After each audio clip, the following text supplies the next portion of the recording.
오늘 제가 목사님 활기차게 지휘하시는 모습을 보면서 여러분 아마 많이 기억하실 텐데 얼마 전까지만 해도 우리나라에 아주 독보적인 합창 지휘자가 있었죠.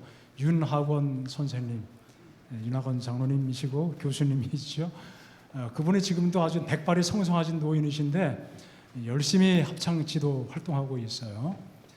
그분이 딱 떠올랐습니다. 목사님 건강하시고 또 우리 여기도 보니까 뭐 연령대들이 할머니들이 많이 계신데 할머니 할아버지 주로 계신데 아직 하나님께서 쓰시는 타이밍이 많이 남아 있습니다.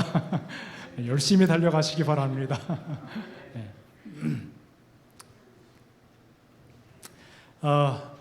오늘 한 주 만에 뵙는 분도 있고 2주 만에 뵙는 분도 있고 심지어 3주 만에 뵙는 분도 계십니다. 장막부흥회 끝나고 또 개인적으로 휴가 기간을 보냈고 오늘 안식일을 맞이해서 다시 함께 뵙게 됐습니다. 정말 반갑습니다. 제가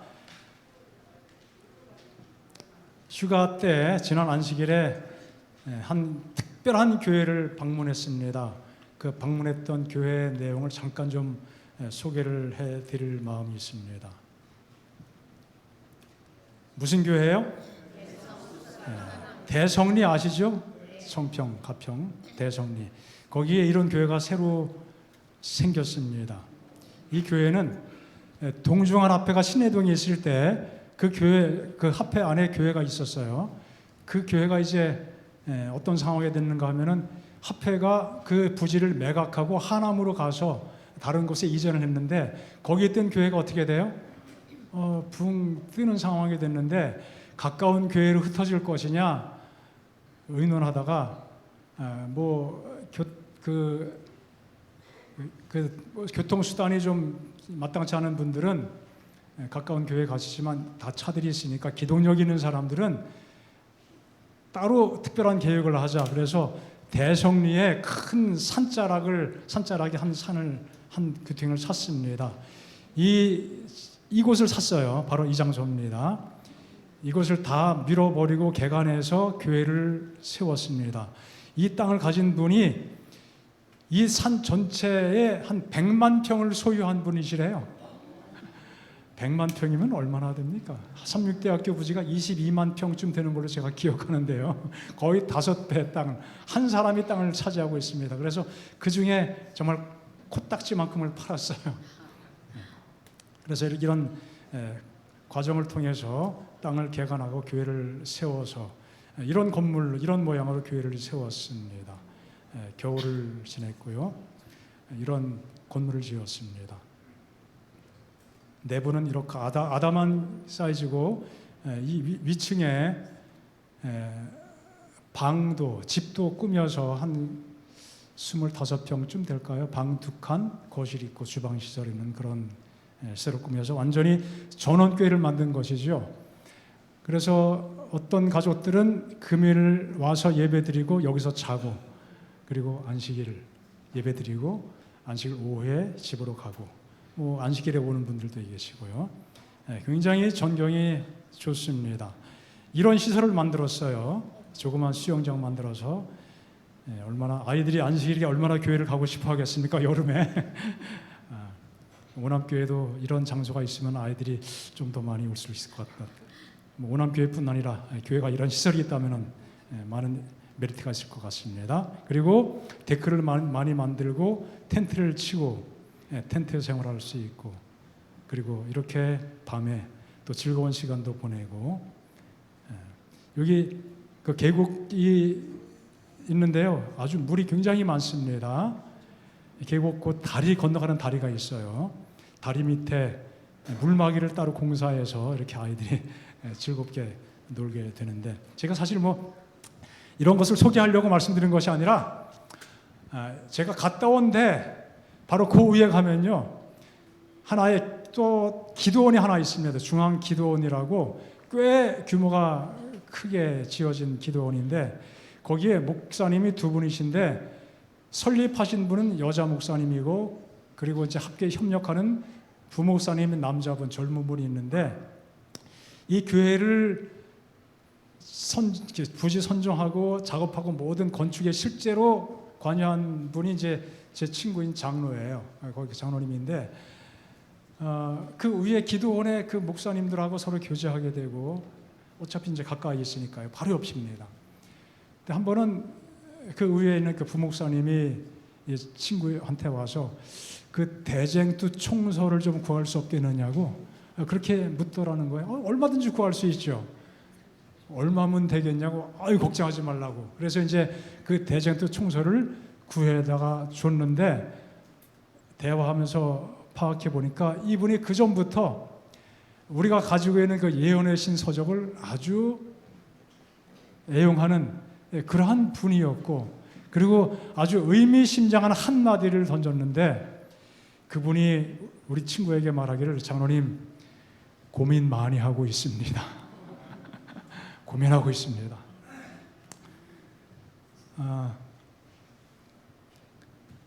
사실 이 얘기를 좀 꺼내려고 제가 이 교회 설명을 드렸습니다. 우리가 하나님의 부르심을 입고 하나님의 참된 진리의 말씀을 깨닫고 이렇게 사는 것이 얼마나 큰 행복이고 감사한 일인지 모르겠습니다. 그렇죠? 정말 끊임없이 감사하시기 바랍니다. 오늘 안식일에 교회에 나와서 하나님을 예배하는 것도 이 자체가 얼마나 감사한 일입니까? 그 감사의 마음으로 하나님께 예배하는 이 안식일 되시기를 바랍니다. 오늘 말씀의 제목은 야곱의 하나님. 벌써 이 제목 가지고 네 번째 시간 설교하고 있습니다. 말씀 전하고 있습니다. 네 번째 시간인데요. 야곱의 하나님. 오늘은 예레미야서에 기록된 말씀 함께 읽었는데요. 굉장히 독특한 말씀이 있습니다. 자식을 해산하는 남자가 있는가 물어봐라. 한번 살펴봐라 이거예요. 남자가 아이 낳는 거 본 적 있습니까? 뭐 영화에는 그런 게 나오는 것 같은데요. 보니까 하도 이상한 세상이 돼가지고 그럴 수가 없죠. 그런데 예레미야가 하나님의 그 계시를 받고 이 기별을 기록할 때 그 상황을 보니까 마치 그곳에 그 지역에 사는 모든 남자들마다 마치 해산하는 여자가 그 고통 가운데 울부짖는 것, 그 상황이 연출될 만큼 오히려 그것보다 더 두려움 가운데 떨고 있는 여인들이 해산하는 수고가 만만치 않죠. 예? 우리 집사님 몇 번 하셨습니까? 딱 2번밖에 안 했어요. 정말 간단하게 끝내셨네. 어떻게 우리 집사람하고 똑같으냐. 저희 어머님 5번 하셨습니다. 옛날에 저희 세대 거의 5남매가 기본이었어요. 5번 하면은 좀 편해, 약간 그 강도가 약해질 수는 있겠지만 여전히 두려울까요? 두렵습니다. 그런데 남자는요, 한 번도 안 해봤습니다. 그러니 그 고통이 임한다고 하니까 어떻게 해요? 얼굴이 새파랗게 질려가지고 어쩔 줄 몰라 하는 그러한 모습. 여기 보니까 엄청난 날이라고 이야기했습니다. 그런데 그 날이 무슨 날이라고요? 야곱의 환난의 때라고 이야기했습니다. 여기 야곱이란 단어가 나오죠. 야곱의 환난의 때, 정말 끔찍한 고통과 비견될 만큼 야곱의 마음속에 있었던 투쟁이 그처럼 힘들었다고 하는 것이죠.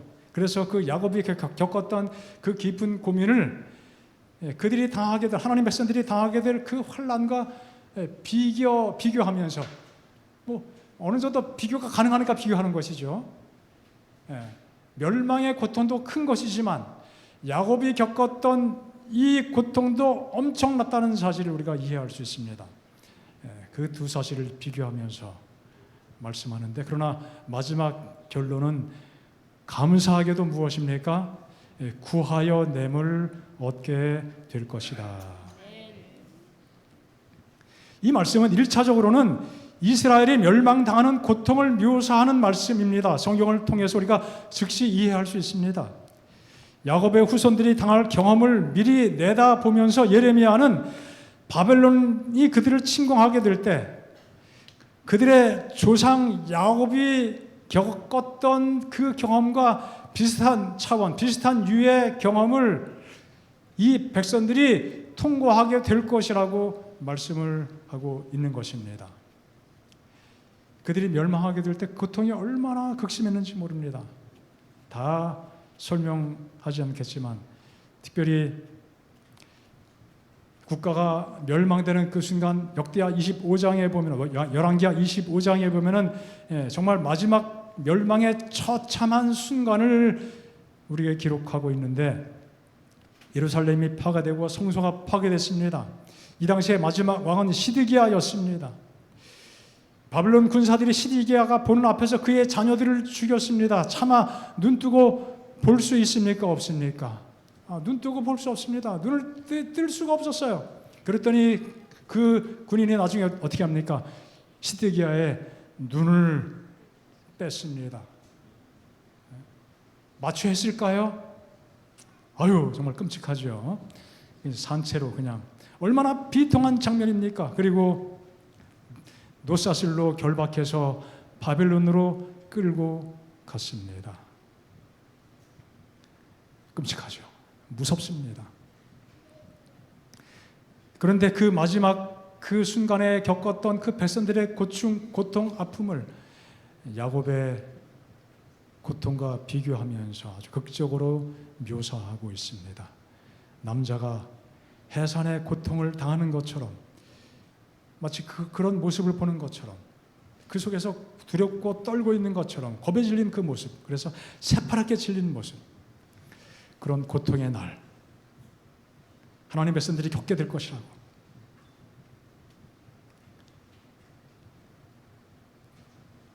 이스라엘 백성들이 실제적인 국가적인 이스라엘이 그런 경험을 당했지만 장차 하나님의 백성들이 그와 유사한 고통의 순간을 통과하게 될 것이라고 말씀하고 있는 것입니다. 하지만 정말 감사하게도 마지막 결론은 무엇이라고요? 그와 같은 환난이 있을지라도 그 모든 환난당하는 하나님의 백성들은 구원함을 받게 될 것이다. 건전함을 받게 될 것이다. 우리가 이 중요한 결론의 말씀을 기억해야 되겠습니다. 예레미야 30장은 그래서 회복에 관해 예언하는 말씀입니다. 우리가 찬미가 있는 것처럼 어두운 것 후에 뭐가 와요? 빛이 오고 바람 분 후에 잔잔하게 되고 소나기 후에 햇빛이 나게 될 것이고 슬픔 후에는 기쁨이 있게 될 것을 바라보게 하는 희망의 메시지로 이 말씀을 우리에게 주신 것입니다. 꼭 잊지 않고 기억해야 될 것입니다. 이 예언은 장차 종말의 때에 영적 이스라엘 혹은 남은 백성들이, 남은 자손이 겪게 될 영적 부담에 대한 예언을 포함하고 있습니다. 그것을 누구의 환난이라고 언급했습니까? 야곱의 환난이라고 비유했습니다. 우리 재림교회는 종말에 관한 정확한 이해를 갖고 있습니다. 어떤 교회, 어떤 교단 비견할 수 없는 정말 사실적이고 정확한 예언적 안목을 가지고 성경을 깨닫고 있습니다. 그 중에 하나가 뭐예요? 야곱의 환난이라고 하는 주제입니다. 일반 개신교에서 야곱의 환난, 성경에 있는 것은 알겠지만 그 구체적인 의미가 무엇인지 잘 알지 못합니다. 이것은 재림교회가 가지고 있는 굉장히 중요한 관점입니다.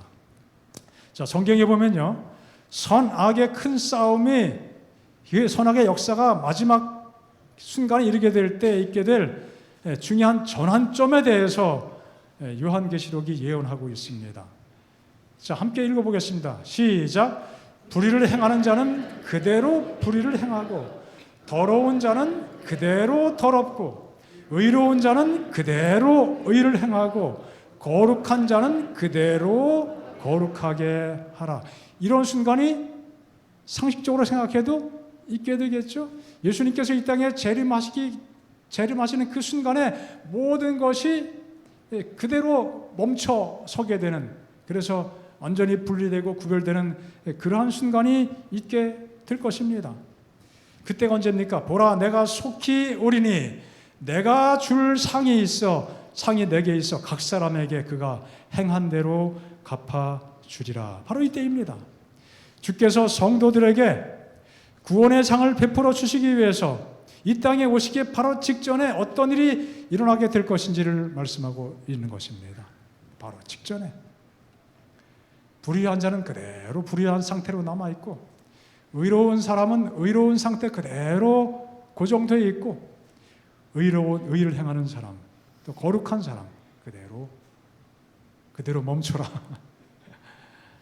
그런 순간이 오게 된다는 것입니다. 그런 순간이 있게 될 것입니다. 주님께서 하늘의 지성소에서 중보 사역을 다 마치시고 마침표를 찍으시고 주의 백성들의 최종적인 구원을 위해서 이 땅에 재림하시기 바로 직전에 그 어느 순간에 이와 같은 계시록 22장 11절의 예언이 그대로 이루어지게 될 것입니다. 이 타이밍이 지나게 되면은 뭣도 못해요. 회개도 일어나지 않습니다. 모든 것이 다 종결됐어요. 버스가 출발했습니다. 문이 닫혔습니다. 지금은 문이 열려 있는 시기죠. 이 시기를 우리는 뭐라 그래? 은혜의 시기라고 이야기합니다. 은혜의 시기마저도 그 문이 닫힐 때가 있습니다. 노아의 방주가 완성된 다음에 문이 열려 있었어요. 언제든지 들어갈 수 있는 기회가 주어져 있었습니다. 그러나 그 비가 오기 어느 한 주일 전에 하나님께서는 보이지 않는 손으로 그 방주문을 닫으셨습니다. 그때는 그 문을 열고 들어갈 기회가 더 이상 없어졌어요. 비가 막 쏟아질 때 사람들이 쫓아와서 막 문을 열어달라고 때를 쓰고 했지만 이건 어떻게 할 수가 있는 상황이 아니었습니다. 그와 같은 경험의 순간들이 종말의 때도 있게 될 것이라고 말씀하셨습니다. 하나님께서 그 방주문이 닫혀 있는데 비가 막 쏟아질 때 사람들이 막 왔을 때 그 방주문 열고 그래 지금 늦지 않았다 그렇게 들어오게 하셨어야 됐나요? 만약 그렇게 해서 그들이 들어왔다고 하면은 가정해 볼 때 그들의 마음속에는 하나님을 향한 감사보다는 뭐예요? 죽음의 두려움에서 벗어났던 안도감이 앞서게 되고 하나님을 진정으로 섬기는 경험을 하지 못하게 되었을 것입니다. 악은 언젠가는 종결지어져야 되는 것이죠. 그런 날이 종말의 때에 있게 될 것입니다. 이 시기를 기점으로 매우 중요한 사건들이 이 땅에서 전개될 것입니다. 그때까지는 네 천사가 사방에서 바람을 붙들고 있는 시기라고 요한계시록 7장의 예언의 말씀을 통해서 분명하게 밝혀주고 있습니다. 이제 그 시기가 지나가 되면은 이 땅에 많은 일들이 또 무서운 일들이 벌어지게 될 것인데 우리가 자주 언급하는 환란이 닥치게 될 것입니다. 그 환란은 작은 환란, 큰 환란 그렇게 구별이 됩니다. 물론 이 작은 환란, 큰 환란, 은혜 시기가 종료되면서 지성소 봉사 사역이 마쳐지면서 그런 일들이 일어나게 될 것이지만 마치 두부모 자르듯이 칼로 딱 잘라서 여기부터는 요 시간부터는 뭐 이런 것은 아니고요. 어느 정도 이렇게 중첩된 개념으로 이해를 합니다. 은혜 시기를 좌우로 해서 전으로 해서 작은 환란과 큰 환란이 서로 꼬여가면서 진행될 것으로 이해를 하고 있습니다. 그러나 크게 보면은 이 은혜의 시기가 맞춰지는 주께서 성소에서 나오시면서 불의한 자는 그대로 불의를 행하고 의로운 자는 그대로 의를 행하고 거룩한 자는 그대로 거룩한 상태로 머물게 된 그 순간을 기점으로 이런 일들이 크게 나눠지게 될 것이고 이런 일이 다 지난 다음에 어떻게 해요? 예수님께서 재림하시게 될 것이다. 이것이 성경의 중요한 흐름입니다. 은혜의 시기가 끝나기 전 이때는 이제 작은 환란의 때이죠. 마지막 7 재앙이 이제 은혜 시기가 끝나면서 발생될 것입니다. 이때는 또 구속 사역이 맞춰지기 전이죠. 은혜의 시기입니다. 이때 환란이 있고, 이때는 어떤 일이 벌어질 것인가? 종교 자유를 말살하는 일이 생겨나게 될 것입니다. 일요일을 신성한 날로 선포하게 되고 안식일로 준수할 것을 법률로 강제하는 일이 있을 것을 우리가 이해하고 있습니다. 그것이 바로 뭐예요? 짐승의 표가 발동되는 그러한 사건이죠. 짐승의 그때 그 법령에 굴복하는 사람들은 짐승의 인이, 짐승의 표가 찍혀지게 될 것이라고 말씀을 하고 있습니다. 여전히 하나님 말씀에 충실한 사람들에게는, 그들은 하나님의 인을 받은 사람들이기 때문에 짐승의 표를 받지 않게 될 것입니다. 하지만 그러나 짐승의 표를 받고 하나님의 인을 받고 그런 일들이 어느 순간에 한순간에 갑자기 경험되는 것일까요? 아니죠. 하나의 과정이 있은 다음에 마지막 결론으로 표출되는 것이지 갑자기 그렇게 생기는 것이 아니죠. 그래서 오늘 이 순간이 우리에게 정말 중요한 것입니다. 어떤 결심, 어떤 결론, 어떤 결정, 어떤 경험은 짐승의 표를 받기 위한 과정이 될 수도 있습니다. 그러나 우리 믿음으로 살아가는 사람들의 삶의 모든 경험, 매 순간순간의 결심들은 뭐예요? 하나님의 인을 받는, 최종적 인을 받는 하나님의 인, 그 테두리 안에서 살아가는 삶의 경험이 되는 것이죠. 이때 그래서 이런 법이 발생되면서 교황권과 국가가 연합하게 되고, 그리고 개신교도 함께 연합하여서 하나님의 진리의 백성을 반대하고 박해할 것을 우리가 예견하고 예언의 말씀을 통해서 그렇게 바라보고 있습니다. 진리 때문에 박해받게 되고 세상에서 외면당하게 될 것이고 또 법정에 서게 되고 뭐 여러 가지 일들이 일어나게 될 것입니다. 계시록 14장에 예언된 것처럼 매매 금지하는 법령이 발동되고, 그래서 심지어 생계, 먹고 사는 방도마저 끊겨지게 될 날이 있게 될 것이고, 그런 과정 속에서 순교하는 일이 옛날에 벌어진 것처럼 또 벌어지게 될 것을 우리가 예견하고 있습니다. 하지만 이런 때일지라도 하나님의 성령의 특별한 역사, 늦은 역사를 통해서 진리가 힘차게 전파될 것입니다. 그리고 이제 큰 환란이 임하게 되죠. 자, 이 환란에 대해서 이렇게 묘사하고 있습니다. 말씀드린 것처럼 성소 사업이 맞춰지는 그 순간, 특별히 히브리서에 보면 예수님께서 지금 하늘 성소에서 우리를 위해서 봉사하시고 탄원하고 있다고 이렇게 여러 번 강조하고 있는데, 그것이 맞춰지게 되면 어떻게 해요? 마지막 7 재앙이 내리게 되고, 이 재앙의 원인이 하나님을 신실히 믿는 사람들에게서 기인된다고 생각하면서 하나님 백성들을 많이 박해하게 될 것입니다. 그래서 성도들을 어떻게 하라고요? 죽이라는 명령이 생기게 되고, 그때 하나님 백성들은 밤낮으로 구원을 위해서 부르짖는 경험을 하게 될 것이고, 이것이 바로 무슨 때라고요? 야곱의 환란의 때가 된다고 말씀합니다. 그렇지만 거기에 승리의 백성들이 반드시 있습니다. 그 백성들을 요한계시록 예언해 보면 14만 4천 명으로 상징되는 하나님의 특별한 백성들이 있을 것을 말씀하고 있습니다. 또 다른 책에 이렇게 말씀합니다. 같은 내용을 이야기하고 있죠. 성소를 떠나시고 성소 봉사 사역에 맞춰지는 그 순간, 중보자 없이 거룩하신 하나님 앞에 살아가야 된다. 좀 잠시 후에 이 말씀을 좀 보겠습니다. 아주 매우 중요한 의미를 가진 말씀이에요. 자, 심상치 않죠? 홀로 서야 된다? 심상치 않습니다.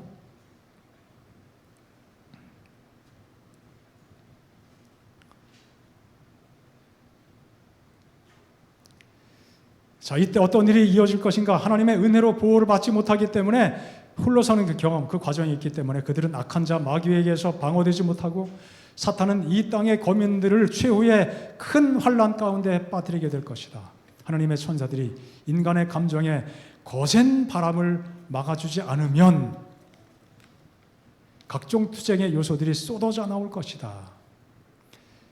그러나 전혀 막아주지 않겠다는 그런 뉘앙스는 아니죠.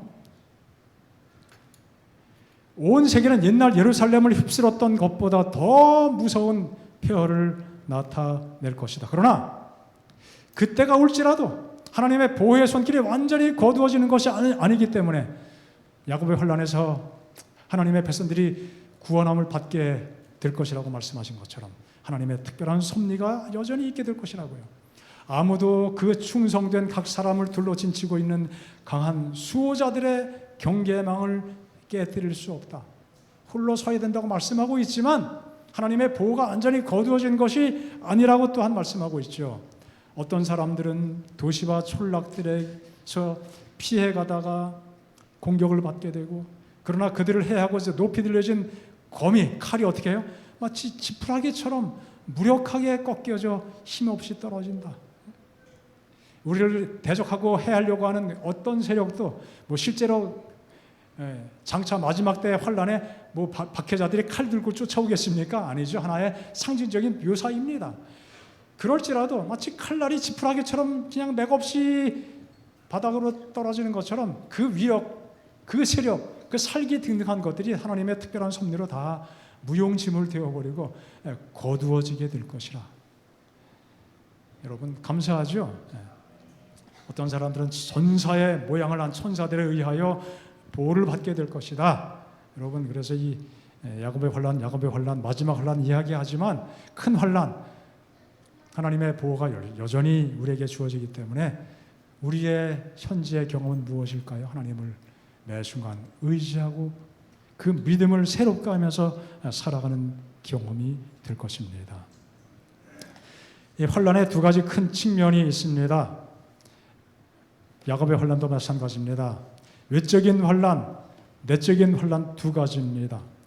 물리적인 고통이 있죠. 재산을 빼앗고 고문을 하고 잡아 죽이고 다 큰 환난이죠. 고통입니다. 그러나 내적인 환난, 이거 영적인 고통이에요.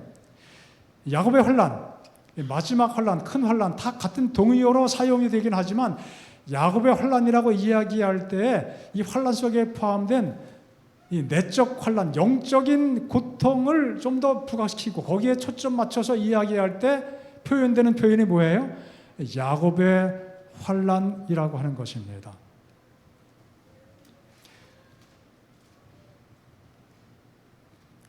우리 이미 읽은 것처럼 이때 우리가 겪게 될 특별한 경험을 여기 말씀하시기를 중보자 없이 거룩한 하나님의 앞에서 살아야 된다. 이런 표현입니다. 자칫하면 두려울 수도 있고 오해가 생길 수도 있는 대목이기도 합니다. 바로 이 말씀이 하나님이 당신의 백성들을 그냥 팽개치고 내버려 두신다는 이야기입니까? 그렇지 않다는 사실을 그 다음 말씀이 기록하고 있죠. 하나님께서 여전히 보호하시겠다고 말씀해 주셨습니다.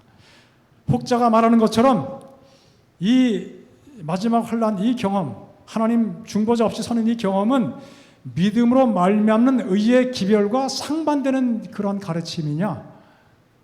왜 이렇게 이상한 충돌되는 믿음을 가지고 있느냐? 재림교회가 그렇게 또 반론을 펼치는 사람이 있죠. 또 간혹 또 사람들이 오해하기 쉽게 그러면은 마지막 순간에는 그리스도의 의가 없이 오직 자신의 의로 서야 되느냐? 그런 질문이 나오게 됩니다. 정말 그렇습니까? 우리는 이 질문들에 대해서 우리의 모든 연약함을 채울하신 주님의 경험을 통해서 답을 얻을 수가 있습니다. 말씀드린 것처럼 고통은, 환난의 고통은 외적 고통이 있고 뭐가 있어요? 내적인 고통이 있습니다. 예수님 고통은 어땠을까요? 외적인 고통 극심했죠? 얼마나 큰 고통이었습니까? 십자가의 고통이요. 밤새 기도하시고 지친 몸으로 재판장에 서시고 지독한 채찍으로 그의 몸이 엄청나게 상하게 되었습니다. 가시관이 씌워지게 되었고 무거운 십자가를 짊어지고 지쳐 쓰러지는 그 길을 걸어가셨습니다. 비아 돌로로사, 고난의 길이지요. 군인들의 손에 의해서 거침없이 손과 발에 커다란 못이 박혔습니다. 그 구덩이에 십자가가 충격과 함께 세워집니다. 얼마나 힘든 과정입니까? 또한 십자가 위에서 탈수증 때문에 끔찍한 고통의 순간을 보내셨습니다. 하지만 그것이 그분의 고통의 전부가 아니었습니다. 내적인 고통은 얼마나 컸습니까? 외적 고통보다 훨씬 더 컸음을 우리가 알 수 있습니다. 그분은 우리를 위해서 죄가 되신 분이셨습니다. 모든 인류의 죄를 다 짊어지셨습니다. 그 죄의 무게는 예수님의 신장을 짓눌렀습니다. 십자가 위에서 고통 가운데 주님이 부르짖으셨습니다. 나의 하나님 어찌하여 나를 버리셨나이까? 하나님으로부터 완전히 버림받는 고통을 맛보신 것입니다. 와, 영원한 멸망이에요. 여러분, 우리 계시록을 통해서 볼 때 우리가 죽는 경험을 두 가지로 설명하죠. 첫 번째 죽음이 있고 또 두 번째 죽음이 있다고 그랬어요. 첫 번째 죽음은 이거는 죽는 신용만 하는 것이지 엄밀하게 따지면 사망이 아니에요. 성경이 말하는 사망은 영원한 멸망입니다. 예수 믿는 사람들이 무덤에 들어가는 그 죽음은 뭐예요? 영원한 멸망이에요. 부활의 소망이 있는 잠시 그냥 맛보기 죽음이에요. 그런데 영원한 멸망은 누가 죽는 멸망이에요? 악인들이 죽는 멸망입니다. 더 이상 희망이 없어요. 자, 우리가 첫째 죽음에 참여하는 사람들은 정말 복 있는 사람들이에요. 둘째 죽음은 우리하고는 관계없습니다. 우리 주님께서 다 해결해 주셨기 때문이에요. 예수님은 그런데 첫 번째 죽음을 경험하셨을까요? 두 번째 죽음을 경험하셨을까요? 답이 간단하죠. 너무 쉽죠. 예수님의 죽음은 우리가 죽게 되는 죽음을 경험한 그런 종류의 가벼운 죽음의 경험이 아니었습니다. 하나님께 완전히 버림받게 되고 영원히 소망 없이 정말 영원한 지옥불에 들어가는 것 같은 그러한 고통을 경험하신 것이에요. 영원한 사망의 음침한 골짜기로 들어가게 되는 경험을 하신 것입니다. 그 순간에 사단은 예수님께 속삭입니다. 인류를 위해서 대속의 죽음을 죽는다고? 아니야. 헛짓거리 하지 마 이거죠. 이 모든 수고는 헛된 것이 될 것이다. 넌 죽으면 끝이야. 부활이 보장됐다고? 아니야. 이제 끝장이야. 예수님께서 그런 유혹의 마음이 두려운 마음이 안 생겼을까요? 예수님께도 정말 그런 마음이 왜 안 드셨겠습니까? 정말 주님께서 인간들을 위해서 죽임을 당하시는 이 일이 정말 그만큼 투자할 만한 가치가 있냐, 보람이 있을 것인가? 모든 것들이 불투명해 보이는 상황입니다. 시대 세망에 보면은 하나님께서는 그 순간에 하나님의 얼굴을 예수님으로부터 감추셨다 그렇게 표현하고 있습니다. 고개를 돌리신 것입니다. 그래서 예수님마저도 무덤문을 꿰뚫어 볼 수 없게 되는 상황에 이르게 되었습니다.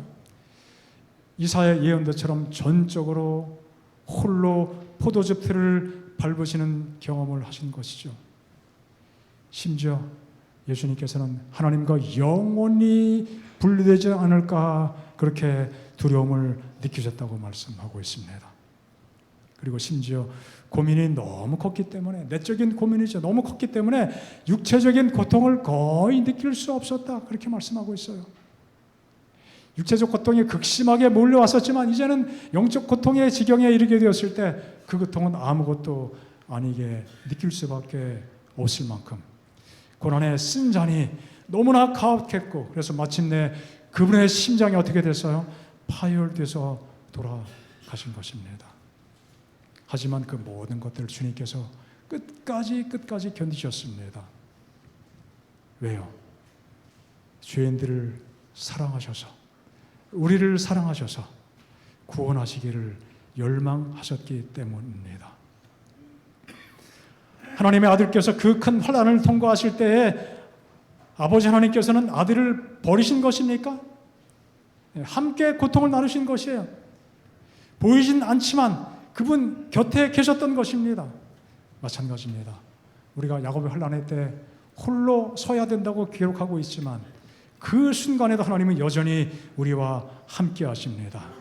마음 아파하시고 우리를 격려하시고 응원해 주신 것입니다. 우리가 경험하는 야곱의 환난이라는 경험은 주께서 경험하신 그 경험의 극히 작은 일부분에 불과한 것입니다. 그런데 하나의 질문이 있습니다. 우리가 그런 경험을 해야만 하는 이유가 무엇일까요? 우리에게 불필요한데 하나님께서 그런 경험을 허락하실까요? 필요하니까 허락하실까요? 필요하니까 허락하시겠죠? 하나님의 사랑의 섭리로 우리에게 허락해 주시는 것입니다. 여기 이 말씀을 다시 한번 주목해 보게 됩니다.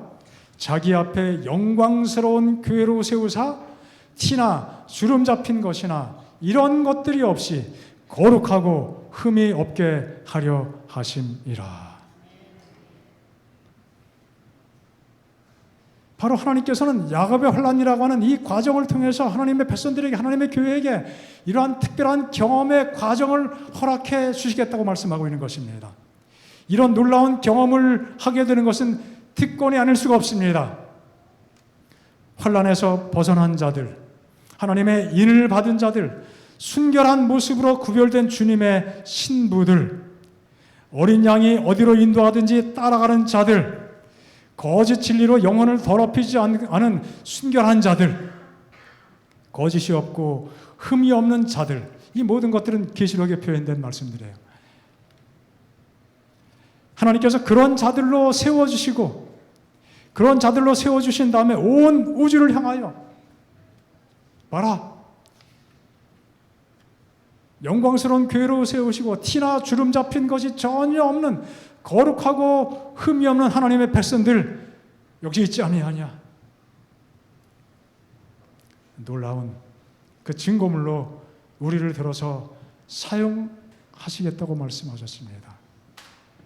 그런 특별한 과정, 단련의 과정을 하나님께서 계획하시고 하나님을 신실히 따른 사람들에게 그런 특별한 기회를 특권으로 주시겠다고 말씀하셨습니다. 이것이 그래서 뭐예요? 영광스러운 특권이에요. 여러분, 다이아몬드 절삭하는 과정이 있습니다. 그런데 그 다음에 무슨 과정이 필요해요? 연마해서 무엇을 해요? 광채를 발하는 과정이 필요하죠. 그래야 진짜 가치를 지니게 됩니다. 하나님께서 우리 모두를 그렇게 빛나는 보석으로 만들어 주시기 위해서 이 마지막 때의 그 순간에 이런 경험을 당신의 백성들에게 허락하시겠다고 말씀하고 있는 것입니다. 홀로 산다는 말은 바로 이 말씀과 유사한 의미를 가진 말씀이에요. 비록 노아, 다니엘, 욥이 거기에 있을지라도 유다가 망할 때 거기에 노아가 있고 다니엘이 있고 욥이 있을지라도 나의 삶을 두고 맹세하노니 에스겔이 선포합니다. 그들은 그들의 자녀도 건지지 못하고 어떻게 해요? 자기의 의로 자기의 생명만 건지겠다. 신앙 하나님과 개인적인 관계라 이것이죠. 우리도 개인적으로 하나님과 이런 특별한 경험을 누리게 될 것이라고 말씀하셨습니다. 오늘 우리가 이 상황들을 기억하면서 우리의 대제사장이신 주님께서 우리를 위해서 속죄 사역을 하시고 있는 이 오늘날 우리가 살아가면서 우리의 관심은 무엇일까요? 영적으로 주님 안에서 더욱 신실하고 완전한 모습으로 살고자 하는 열망을 가진 신앙 경험인 것입니다. 여기 말씀하셨습니다. 야곱이 씨름하고 고민하던 그 밤에 겪은 경험, 우리 모든 성도들이 예수님 재림하기 직전 함께 겪어야 될 시련, 고통이라고 말씀하고 있습니다. 여러분, 야곱이 하나님의 약속과 부르심과 허락을 받고서 이제 유랑생활 청산하고 어떻게 해요? 고향으로 가고 있습니다. 하나님의 약속이 이미 있었습니다. 그런데 갑자기 에서가 400명의 군사를 거느리고 온다는 소식이 들려지면서 두려움 가운데 사로잡히게 되죠. 그가 할 수 있는 모든 방책을 다 강구했습니다. 꾀를 부렸죠. 또 때로 나누어서 앞서 산무리 보내고 이게 뭐냐? 우리 주인 야곱이 형님께 드리는 선물입니다. 마음 한심 살려고요. 그리고 아내들도 따로 떼어서 무리지어서 따로 보내고, 그것도 마음이 놓이지 않으니까 어떻게 했습니까? 야복강에 가서 기도합니다. 야복강은 사해 바다 아래쪽에 요단강의 한 지류라고 설명을 합니다. 고향을 가야 됩니다. 북쪽으로 조금 더 올라가서 이제 부엘세바, 아버지가 계신 곳 향하여 가야 됩니다.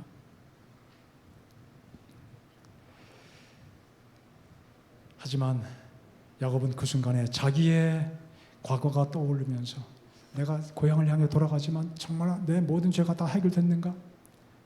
이제 내적인 고통, 처음에는 에서가 죽이러 온다는 그 생각에 외적인 그 두려움을, 그 고통에 대한 두려움을 간직하게 됐지만 기도하다 보니까 자꾸 뭐가 생각나요?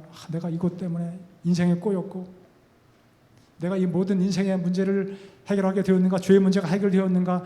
거기에 깊은 고민을 하게 되고, 그것 때문에 예레미야서에 기록된 것처럼 얼굴이 새파랗게 질린 경험까지 하게 된 것입니다. 죄의 문제를 직면한 것입니다. 하나님의 은혜가 그에게 정말 효과가 있는지 마침내 그것을 보게 된 것입니다. 여기 이사야 41장에 보면 우리가 잘 아는 말씀이 있죠. 두려워 말라. 내가 너와 함께한다. 놀라지 말라. 내가 내 하나님이다. 내가 너를 굳세게 하리라. 내 오른손으로 너를 붙들어 주겠다. 널 정말 도와주겠다. 걱정하지 말라. 자, 이런 말씀 우리가 잘 기억합니다. 그러나 그 다음 말씀 보면 이런 말씀으로 이어집니다. 내가 너를 안전하게 보호하겠다 이거야. 너를 찾아도 너와 싸우던 자들 눈을 씻고 봐도 다 없어지게 보이지 않게 될 것이다. 그리고 14절 함께 읽습니다. 시작. 버러지 같은 너 야곱아, 너희 이스라엘 사람들아, 두려워하지 말라. 나 여호와가 말하노니 내가 너를 도울 것이라. 내 구속자는 이스라엘의 거룩한 이이니라. 이건 장차 이스라엘 백성들이 경험할 경험이기도 하지만 야곱이 겪었던 경험, 개인적인 경험이기도 합니다. 그는 하나님과 씨름하는 그 과정 속에서 그의 존재가 얼마나 보잘것없는지를 다시 한번 절실하게 체험했습니다. 무엇 같아요? 버러지 같은 너 야곱아. 제가 신학과 학생일 때 안금영 목사님께서 기도할 때 가끔 그런 표현을 쓰십니다. 아버지 하나님, 버러지 같은 저희 인생들을 불쌍히 여기시고 버러지 같은 저희들을. 오늘 영문학 학생이 그 기도를 듣는 다음에 기분 나쁘게 왜 우리를 갖다 버러지 같다고 이야기하냐. 그 표현이 기억이 납니다. 그러나 생각해 보세요. 우리가 영적으로 볼 때는 무엇과 진배 없어요? 근데 버러지가 자존심이 너무 세서 문제죠. 버러지는 버러지인데 버러정머리가 없어요. 이상한 버러지예요. 정말 내 자신이 버러지에 불과하다는 사실을 깨닫게 되는 그 사실이 우리 영적 생활에 얼마나 중요한지를 기억할 수 있게 되기를 바랍니다. 야곱이 그것을 깨닫게 된 것입니다. 그것을 경험하게 됐어요. 이 경험이 우리 모두의 마음속에, 우리의 삶 속에서 계속 이어지기를 간절히 바랍니다. 하나님의 은혜 가운데 그의 죄가 다 사함받게 되었습니다. 힘을 얻게 되었습니다. 새로운 삶을 시작하게 되었습니다. 비록 그가 평생을 이 대퇴골이 위골되어서, 환두뼈가 위골되어서, 옛날 요즘 같으면 병원에 가면 수술도 하고 교정도 하겠지만 옛날에 그게 없었지 않겠습니까? 평생 이렇게 아마 이렇게 살았을 거예요. 조금씩 좋아지긴 했겠지만 절름발이 인생이었지만 그의 삶은 전혀 다른 새로운 삶을 살게 되었습니다. 여러분, 하나님께서 우리에게 야곱이 겪었던 것 같은 그러한 환난의 경험을 예시해 주시고 예고해 주시고 예언해 주셨는데 두려움 없이 감사함으로 이것이 하나님 백성들에게 주시는 특권이구나. 하나님, 제가 믿음으로 살도록 도와주시고 믿음에 승리하도록 도와주시고 야곱과 함께 하셨던 하나님, 이스라엘 백성들이 고난 가운데 있었지만 그 모든 것 해결해 주시고 구원해 주신 하나님 나와 함께 하심을 믿습니다. 할렐루야. 그 믿음을 가지고 살게 되시기 바랍니다. 야곱의 혼란이라고 하는 시를 하나 준비하는데요. 시간상 생략하고 제가 단톡방에 올려드리겠습니다. 함께 보시고 다시 한번 말씀을 묵상해 보시기 바랍니다. 기도하겠습니다.